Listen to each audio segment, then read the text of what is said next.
Okay, DK here with Mr. V Amps, and this is part 3, the return to Earth.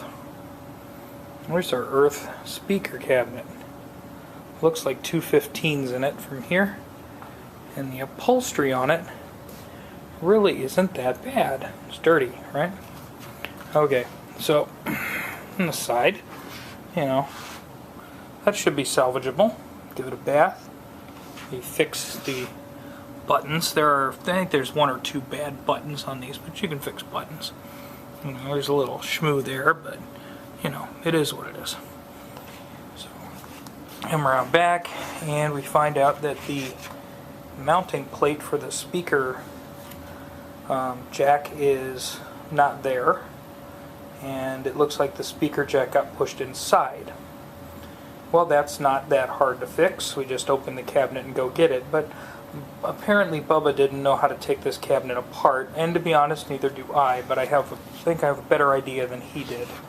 Let me show you what I'm talking about. So apparently not being able to get into the cabinet was something that upset him greatly, and so he decided to take a saber saw and just cut a big ass hole in the bottom. You can see they drilled a hole through there and stuck a piece of wire through there and did that, but that's just part of it, see, because we had to get the other speaker wire. So to get the other speaker wire, okay, sorry about the crappy camera angle here, we'll get some light going. We decided that it was a good idea too to keep that saber saw action going and hack that mess together. So we have a cobbled pile of mess wires here, and yeah, so anyway, I'm gonna take a wild guess about how you actually are supposed to get in this cabinet, and we'll actually get into the cabinet and we'll see if we can undo some of this horrible hack jobbery. Okay, so let's play along at home. Based on what we know about speaker cabinets, if there are no screws to take the back off, and there are no screws to take the bottom off or the top off, what part must come off? I'm gonna guess the speaker grill might be put on with Velcro, and we can pry it off with a screwdriver. Bubba apparently didn't think about that. Okay, so let's see if the front pries off. I don't know yet. Feels like it. I don't want to break it. I kind of wish I had something more hook-shaped to get in here than I do my flat-blade screwdriver. But this seems to kind of be doing the job. I got this corner loose.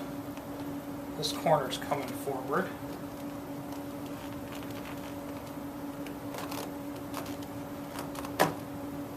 And that corner's coming forward. Let's try and see if this corner will come forward for us a little bit. It does. What a concept. So far, yeah, the speaker grill will pull off. We just need to get some hooks. Yep, and that's how it does fit on. But as you can see, we are missing a dust cap on that speaker, and obviously it is totally AWOL. But that doesn't necessarily mean the speaker itself is bad. We may just be able to locate a compatible dust cap for that.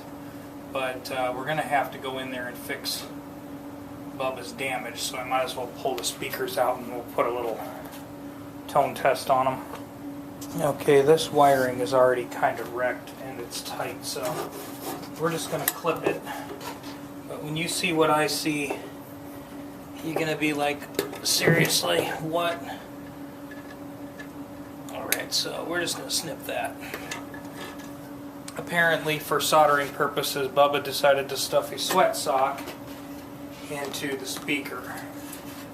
I kid you not, that is a ratty sock, and that is going directly to the trash.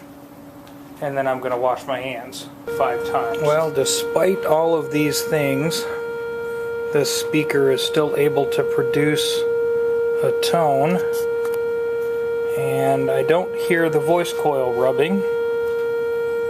The speaker is made by Eminence, and it appears to be original to the cabinet. So, okay, so we got to patch Mr. Saber Saw over there, and we get to make a plate and a speaker jack back there, put some kind of mounting hardware in that corner because this was only held on by 3 bolts.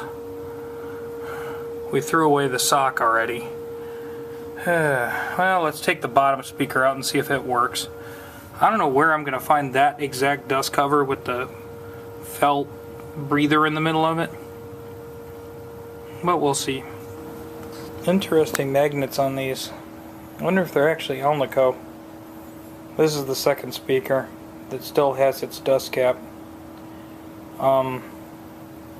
It didn't have any socks behind it.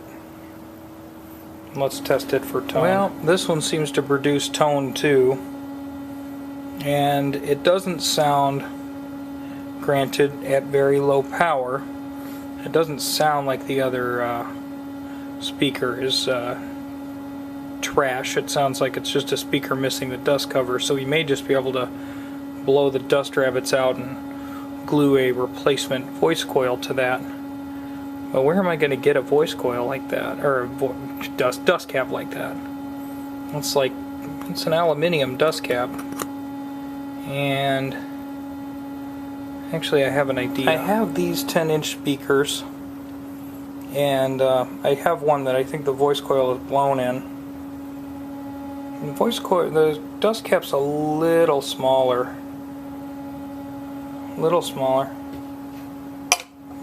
But